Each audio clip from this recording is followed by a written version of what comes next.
আপনি পতিতালয়ের নারীর দিকে দেখে আপনার জামা সিলেক্ট করতেছেন, আপনি পতিতালয়ের নারীর দিকে দেখে আপনার সংসার সাজানো চিন্তা করতেছেন, এটা নিতান্তই ভুল ধারণা, এটা নিতান্তই ভুল ধারণা। এজন্য তো সমাজে পরকীয়া ছড়িয়ে যাচ্ছে। যারাই অবৈধ সম্পর্কের সাথে জড়িয়ে যায় তাদের দৃষ্টিশক্তি নষ্ট হয়ে যায়।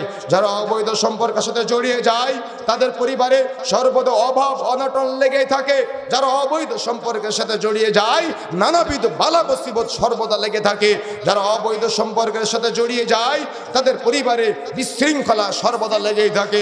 যারা অবৈধ সম্পর্কের সাথে জড়িয়ে যায় তাদের পরিবারে সুখ থাকে না, তাদের পরিবারে শান্তি থাকে না, তাদের সন্তানেরা মানুষের মতো মানুষ হয় না। বাবা চলে যায় একটা মেয়ের সাথে, মা চলে যায় আর একটা ছেলের সাথে, আর ছেলে মেয়েরা গোপন পাপে লিপ্ত হয়, তারা জেনায় লিপ্ত হয় ছোট্ট বাল্য অবস্থাতেই।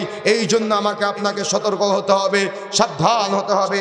যদি আমরা সতর্ক না হই, সাবধান না হই, তাহলে কিন্তু সমাজ ধ্বংস হয়ে যাবে।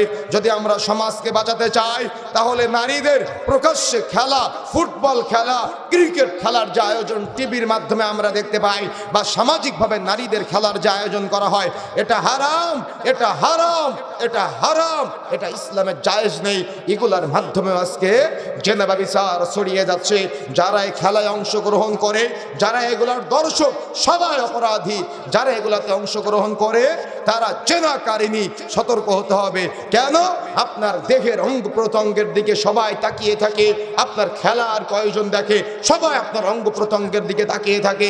যারা আজকে টিভি সিনেমাতে অভিনয় করে, আরে যারা এগুলা দেখে তারা তো একা পাপ করে, কিন্তু যারা অভিনয় শিল্পী আছেন, যাদেরকে আপনারা আইডল মনে করেন, তাদেরকে ইসলাম আইডল বলে নাই। তাদেরকে ইসলাম বলেছে ব্যভিচারিণী। ইসলাম তাদেরকে বলেছে তারা হলো পতিতালয়ের মহিলা। যারা শুধুমাত্র শারীরিক জেনায় লিপ্ত হয় তারা কি শুধুমাত্র পতিতালয়ের মহিলা? না, যারা চোখের জেনার প্রতি মানুষকে আকৃষ্ট করে এরাও হলো পতিতালয়ের মহিলা। এরা যুবকদেরকে ধ্বংস করে দিচ্ছে, এরা যুবতীদেরকে ধ্বংস করে দিচ্ছে, এরা পরিবারগুলো ধ্বংস করে দিচ্ছে। কেমনে পরিবার ধ্বংস করছে? আপনার স্ত্রী ওই নাটক দেখে তার পরিবার সাজাতে চায়, সে তার স্বামীকে ওইভাবে চায় নাটকের ছেলেটার মতো করে, আর আপনি ওই নাটকের মেয়েটার করে আপনার স্ত্রীকে চান। যখন আপনার স্ত্রীকে পান না তখন রাস্তার মেয়েদের দিকে আপনার চোখ চলে যায়। এভাবেই পরকীয়ার জন্ম হচ্ছে। এরা সমাজে বিশৃঙ্খলা তৈরি করতেছে। আরে এরাই তো পতিতালয়ের মহিলা। এরা তো টাকার বিনিময়ে চেহারা বিক্রয় করে, এরা তো টাকার বিনিময়ে অভিনয় করে, আর এদের অভিনয় দেখে আপনি আপনার পরিবার সাজাতে যাচ্ছেন। আরে এটা তো পরিবার না। তারা টিভিতে যেটা দেখায়, সিনেমায় যেটা দেখায়, গানের মধ্যে যেটা দেখায়, এটা তো পরিবার না, এটা জেনা, এটা অবৈধ সম্পর্ক, এটা তারা হলো পতিতালয়ের নারী। আপনি পতিতালয়ের নারীর দিকে দেখে আপনার জামা সিলেক্ট করতেছেন, আপনি পতিতালয়ের নারীর দিকে দেখে আপনার সংসার সাজানো চিন্তা করতেছেন, এটা নিতান্তই ভুল ধারণা, এটা নিতান্তই ভুল ধারণা। এজন্য তো সমাজে পরকীয়া ছড়িয়ে যাচ্ছে, এজন্যই তো সমাজে জেনা ব্যভিচার ছড়িয়ে যাচ্ছে। এগুলোর মাধ্যমে উস্কানি দেওয়া হচ্ছে।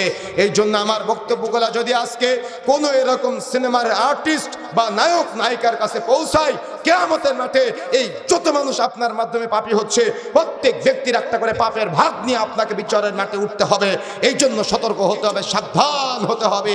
যত মানুষকে আপনি জেনার কাজে সুশ্রী দিচ্ছেন, সবাইকে আপনি অপরাধী বানাচ্ছেন।